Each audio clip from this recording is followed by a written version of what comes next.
एक ऐसी खूबसूरती जो बन गई अभिशाप, उसकी सुंदरता ही बन गई उसकी दुश्मन, जिसकी सुंदरता ने कई सम्राटों में करा दिया युद्ध, जो किसी एक की पत्नी नहीं रहकर बनी नगर वधू। दोस्तों, खूबसूरती एक ऐसी चीज है जो हर किसी को लुभाती है, बात चाहे प्रकृति की खूबसूरती की हो रही हो या फिर किसी सुंदर चेहरे की। यह हर इंसान को आकर्षित करती है। खूबसूरती को लेकर हर किसी का यही कहना है कि भगवान ने शायद इस सुंदरता को बड़ी फुर्सत से बनाया है, या कहीं कि इसमें ईश्वर की अद्भुत कला रही है। लेकिन दोस्तों, मन को लुभाने वाली खूबसूरती कभी कभी किसी के लिए अभिशाप भी बन जाती है। ये बात सुनने में आपको अजीब लग रही होगी, लेकिन ये सच है। भारत के इतिहास में एक ऐसी स्त्री रही है जिसकी सुंदरता ही उसके लिए श्राप बन गई। वो बहुत खूबसूरत थी, उसकी आंखें बड़ी बड़ी और काया बेहद आकर्षक थी। जो भी उसे देखता था वो अपनी नजरें उस पर से हटा नहीं पाता था। लेकिन उसकी यही खूबसूरती, उसका यही आकर्षण उसके लिए श्राप बन गया। एक आम लड़की की तरह वो भी अपना जीवन जीना चाहती थी, लेकिन ऐसा हो नहीं सका। वो अपने दर्द को कभी बयां नहीं कर पाई और अंत में वही हुआ जो उसकी नियति ने उससे करवाया। उसे कभी उस सम्मान का हक नहीं मिला जिसकी वो हकदार थी। ये स्त्री थी आम्रपाली, जिसे भारत की सबसे खूबसूरत महिला माना जाता है। लेकिन उसकी इसी सुंदरता ने उसके जीवन को नर्क बना दिया था, जो कभी एक की वधू न बनकर पूरे नगर की वधू बन गई। लेकिन यही नगर वधू आगे चलकर बौद्ध भिक्षुणी बन गई। आखिर क्या है आम्रपाली की कहानी? क्यों उसकी ही खूबसूरती उसकी दुश्मन बन गई? ऐसा क्या हुआ कि उसकी सुंदरता उसके लिए अभिशाप बन गई? इस वीडियो में आपको आम्रपाली की पूरी कहानी बताएंगे। आम्रपाली की पूरी कहानी को जानने के लिए आपको ये वीडियो अंत तक देखना होगा। दोस्तों, आम्रपाली की कहानी शुरू होती है बिहार के जिला वैशाली से।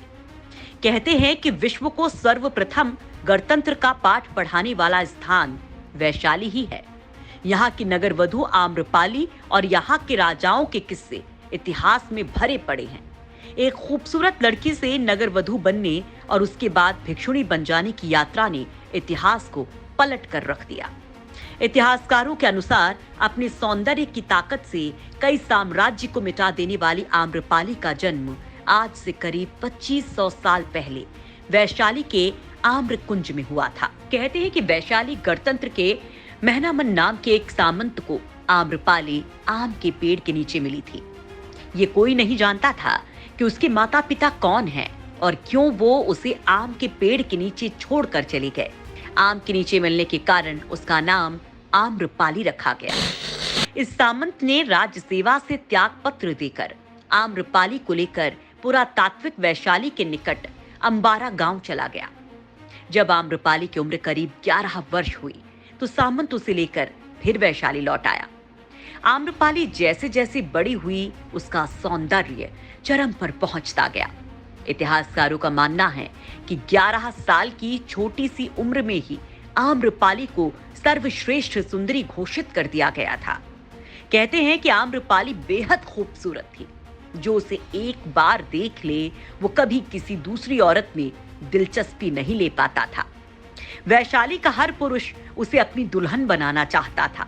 उसके माता पिता के सामने रोज दर्जनों लोग शादी का प्रस्ताव लेकर आते थे, लेकिन उन्हें सभी रिश्तों को सिर्फ इसलिए ठुकराना पड़ता क्योंकि अगर वो किसी एक से अपनी बेटी की शादी करा देने की हामी भर देते तो बाकी के लोग उनके दुश्मन बन जाते। इस कारण नगर में युद्ध सा माहौल पैदा हो गया। आम्रपाली की खूबसूरती और उससे जुड़ी समस्या का हल खोजने के लिए एक दिन वैशाली गणतंत्र में सभा का आयोजन हुआ। इस सभा में मौजूद सभी पुरुष आम्रपाली से विवाह करना चाहते थे, जिसकी वजह से कोई निर्णय लेना मुश्किल हो गया था। लेकिन अंत में जो निर्णय लिया गया उसने आम्रपाली की तकदीर को अंधेरी खाइयों में धकेल दिया। सर्वसम्मति के साथ आम्रपाली को नगर वधू यानी वेश्या घोषित कर दिया गया। ऐसा इसलिए किया गया क्योंकि सभी जन वैशाली के गणतंत्र को बचा कर रखना चाहते थे। लेकिन अगर आम्रपाली को किसी एक को सौंप दिया जाता तो इससे एकता खंडित हो सकती थी। नगर वधु बनने के बाद हर कोई उसे पाने के लिए स्वतंत्र था। इस तरह गणतंत्र के एक निर्णय ने उसे भोग्या बनाकर छोड़ दिया। नगर के फैसले से आम्रपाली वैशाली की नगर वधु बन गई। आम्रपाली को जनपद कल्याणी की उपाधि 7 साल के लिए दी गई। इसे साम्राज्य की सबसे खूबसूरत और प्रतिभाशाली महिला को दिया जाता था। आम्रपाली को अपना महल मिला, सेविकाएं मिली और लोगों से शारीरिक संबंध बनाने के लिए चयन का अधिकार भी मिला। इसके साथ ही वो दरबार की नर्तकी भी बन गई। आम्रपाली के आगे बड़े बड़े राजा महाराजा भी सिर झुकाते और उसकी एक झलक पाने के लिए तरसते थे। ऐसा भी कहा जाता है कि आम्रपाली एक आलीशान महल में सभी सुख सुविधाओं के साथ जीवन बिताती थी। इतिहासकारों का तो यहाँ तक कहना है कि आम्रपाली के पास इतनी धन दौलत थी कि वो अपने क्षेत्र के राजा को भी पैसे उधार दिया करती थी। इतिहासकारों का कहना है कि एक बार मगध सम्राट बिंबिसार ने आम्रपाली को पाने के लिए वैशाली पर जब आक्रमण कर दिया था, तब संयोगवश उसकी पहली मुलाकात आम्रपाली से ही हुई थी। आम्रपाली के रूप सौंदर्य पर मुग्ध होकर बिंबिसार पहली ही नजर में अपना दिल दे बैठा। तब आम्रपाली ने बिंबिसार से युद्ध रोकने के लिए कहा और बिंबिसार ने आम्रपाली की बात मान ली। बिंबिसार ने आम्रपाली को मगध की महारानी बनने का प्रस्ताव भी दिया, लेकिन आम्रपाली ने इस प्रस्ताव को अस्वीकार कर दिया क्योंकि वैशाली और मगध शत्रु थे। कहते हैं कि बिंबिसार को आम्रपाली से एक पुत्र भी हुआ जो बाद में बौद्ध भिक्षु बन गया, लेकिन इतिहास में इसके बारे में कुछ मिलता नहीं है। वहीं यह भी कहा जाता है कि बिंबिसार का पुत्र अजातशत्रु और आम्रपाली दोनों एक दूसरे से प्रेम करने लगे थे। जब वैशाली गणराज्य को यह पता चला तो उन्होंने आम्रपाली को जेल में डाल दिया। अजातशत्रु को यह पता चला तो उसने वैशाली पर आक्रमण कर कई लोगों की जान ली, लेकिन इससे कुछ हासिल नहीं हुआ। आम्रपाली इससे दुखी हो गई। आम्रपाली बहुत खूबसूरत थी, लेकिन खूबसूरती की वजह से आम्रपाली की जिंदगी नर्क जैसी हो गई।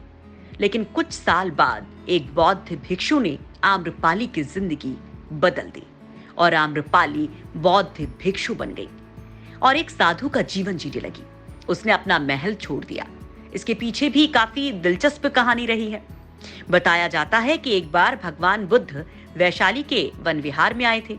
उनके दर्शन के लिए आम जनों के साथ ही नगर के बड़े बड़े श्रेष्ठ जन भी पहुंचे। हर किसी की इच्छा थी कि भगवान बुद्ध उनका निमंत्रण स्वीकार करें और उनके घर भोजन करने के लिए पधारे।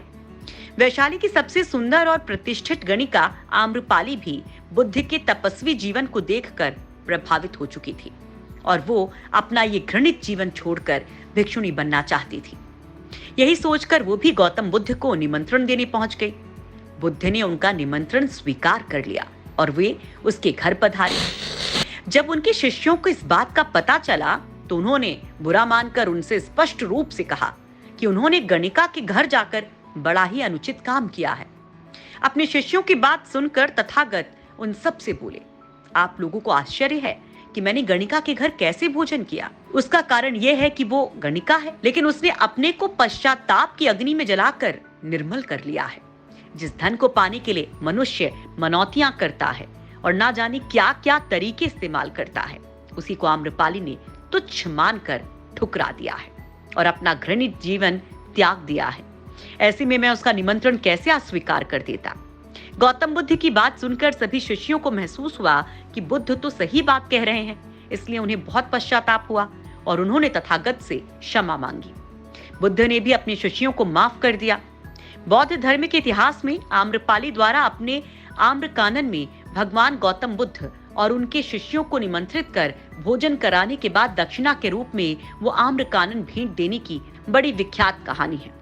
इस घटना के बाद से ही बुद्ध ने स्त्रियों को बौद्ध संघ में प्रवेश की अनुमति दे दी। आम्रपाली इसके बाद सामान्य बौद्ध भिक्षुणी बन गई और वैशाली के हित के लिए उसने अनेक काम किए। उसने केश कटाकर भिक्षा प्राप्त कर सामान्य भिक्षुणी का जीवन व्यतीत किया। इतिहास में यह भी कहा जाता है कि आम्रपाली एक बौद्ध भिक्षु पर मोहित हो गई थी। आम्रपाली ने बौद्ध भिक्षु को न केवल खाने पर आमंत्रित किया, बल्कि 4 महीने के प्रवास के लिए भी अनुरोध किया था, लेकिन बौद्ध भिक्षु ने उत्तर दिया कि वे अपने गुरु बुद्ध की आज्ञा के बाद ही ऐसा कर सकते हैं।